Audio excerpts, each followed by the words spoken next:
嗱，我諗咧咁耐以嚟咧，我帶大家參觀過咧起碼70多間嘅豪宅。但我發現一個道理喎，有啲豪宅咧就靚在華麗嘅裝修，有啲豪宅咧就靚在咧花心思去佈置同埋擺設，有一啲咧就靚在簡簡單單。嗱，今日咧我帶大家參觀嘅呢一間咧風格簡約，但係用料非常講究嘅豪宅，見證簡單就是美。呢個位於大角咀嘅豪宅單位，面積有2146平方尺，採用咗4房雙套房嘅間隔。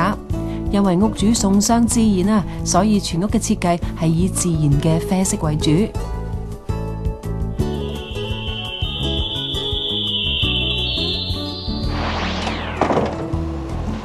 嗱，經過大門咧入到嚟咧就係大廳嘅所在啦。嗱，咁我見到啦，呢個廳咧係呈現方形嘅，可以話係咧非常之方便擺家私，因為四四正正啊嘛。嗱，不過咧對於設計師嚟講咧，嗱呢種廳咧可能咧就略嫌咧就欠缺咗明確嘅分區，咁視線咧亦都變得單調。咁所以咧佢首先要考慮嘅問題咧就係將呢個大廳咧點樣區分出飯廳同埋客廳出嚟，但係分得咧又要大方又要有美感。咁所以咧佢就採用咗用屏風。為咗令客廳同埋飯廳有效咁區分，設計師特意喺門口放置咗一個木製嘅屏風。呢一個屏風打斜咁擺喺飯廳呢一個位置，同擺喺客廳另一個木屏風互相呼應，加埋客廳嘅2張獨立梳化椅，就成功咁將客廳同埋飯廳分隔啦。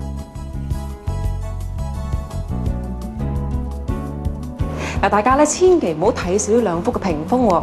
原來咧佢哋咧就係設計師嘅精心傑作嚟嘅。嗱，呢兩幅屏風咧就係用咗酸枝木去製成啦。咁嗰啲酸枝木有咩好處咧？嗱，原來酸枝木咧係一種木咧可以咧長久咧保持光澤，而且堅硬得嚟咧唔容易斷，而且咧冷縮熱脹嘅情況亦都比較少。咁所以咧非常之適合香港潮濕嘅天氣㗎。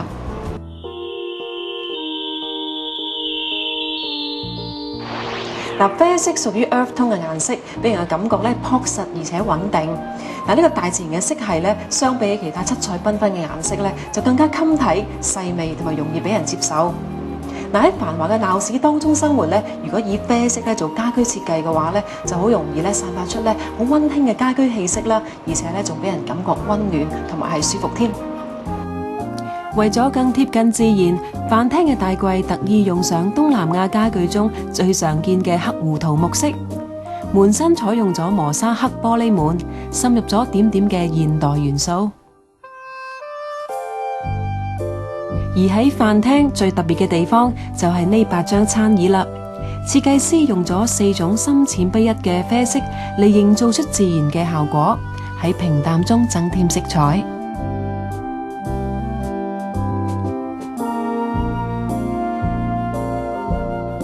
喺飯廳嘅另一邊牆，設計師就安放咗一個吊櫃作為點綴。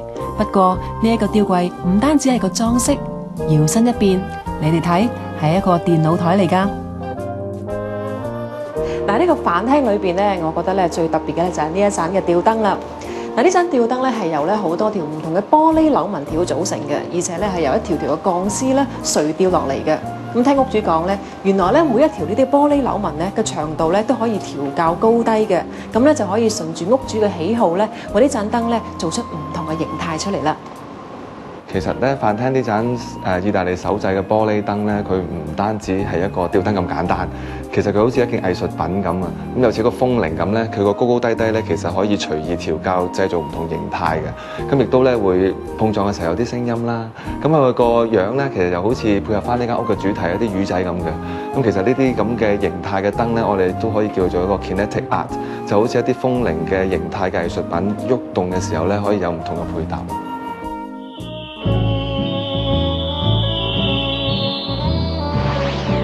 客廳貫徹全屋嘅風格，以米色、啡色為主，卡其色嘅絨面梳化注入自然和諧嘅氣息。由於設計師善於採用副英式風格嘅設計，亦都希望為客廳嘅主場帶嚟獨特嘅視覺效果，所以大膽咁用上咗橙色同埋朱古力色作為主場同埋走廊嘅色調。橙色代表陽光，朱古力色代表土地，喺一片自然嘅色調之中加點燦爛同埋生機。牆身油上咗浮雕花紋，就可以達到 raw 同埋英式油彩嘅感覺啦。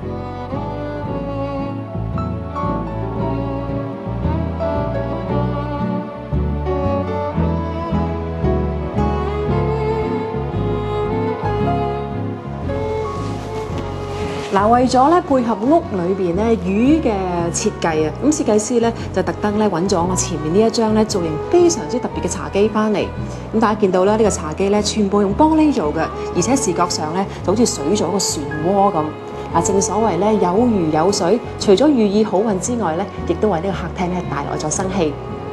嗱，大家見到啦，呢個茶几咧個造型非常之特別啊！咁佢呢個漩渦咧好似向下轉咁嘅噃。不過咧，你喺上面擺嘢嘅時候咧就相當之穩陣，可以話係咧科技同工藝嘅結晶品嚟㗎。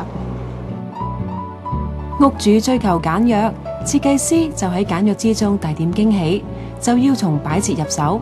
好似呢一個鐘係英國嘅設計，用不鏽鋼製造，外形簡單時尚。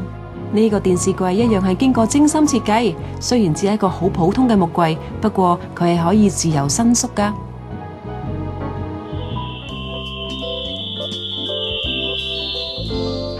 其實呢隻窗簾咧，佢係一隻專利設計嘅上下合適嘅風琴簾，咁佢成個形態咧就好似個蜂巢咁嘅。咁中間嗰陣咧就係一啲可以隔光啦，就隔熱啦咁。同埋咧，其實佢去上下合適嘅意思咧，就係話可以調校光度啦。咁上陣用咗油砂簾啦，咁可以濾走啲光啦，咁啊有光入屋，但係就唔會咁殘眼。咁下邊嗰陣咧就係一個完全係擋隔住陽光啊！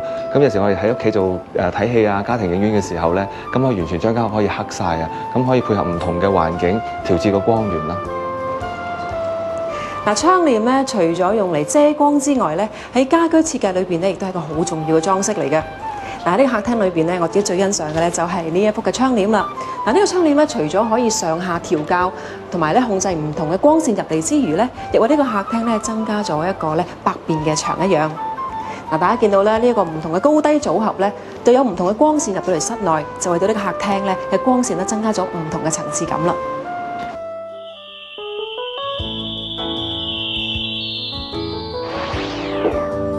嗱，由於設計師咧非常之鍾情於外國一啲新穎嘅設計，而啱啱屋主咧又好中意咧接受啲新嘅事物，咁所以咧喺呢間屋裏邊咧有好多咧與別不同嘅設計啊！嗱，就好似我頭頂呢一盞燈咁啦，就係由一位咧新進嘅英國 designer 所設計嘅。咁呢盞燈咧係由唔同嘅一塊塊嘅膠片拼製而成，而且咧支持住啲膠片嘅支框咧，亦都係隨意扭動去改變呢盞燈嘅大細或者形態㗎。呢一間套房係以朱古力色作為主色，呢一個書房充滿咗神秘同埋原始嘅感覺。而呢一間房嘅主牆係以雀眼木凹凸坑紋板造成，木板上仲安裝咗時針同埋分針，設計簡潔得嚟又夠新穎。另外兩邊呢仲放咗 L 型嘅層板，有 design 得嚟又方便屋主擺放 CD 同埋書籍。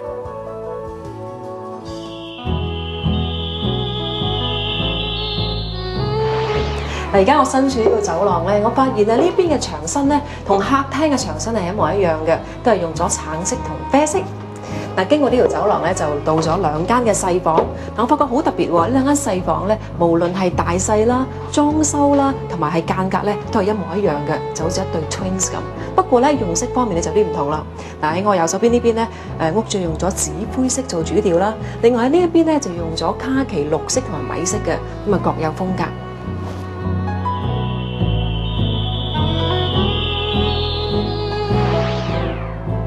主人房以深淺灰色作為主調，配以灰紫色嘅主牆，增加溫暖感。房間有兩個大櫃，啡色嘅大櫃主要係擺放男主人嘅衫褲，銀灰色呢一個呢就擺放女主人嘅，各有各空間，而且咁大個衣櫃就夠晒擺放所有嘅衣物用品啦。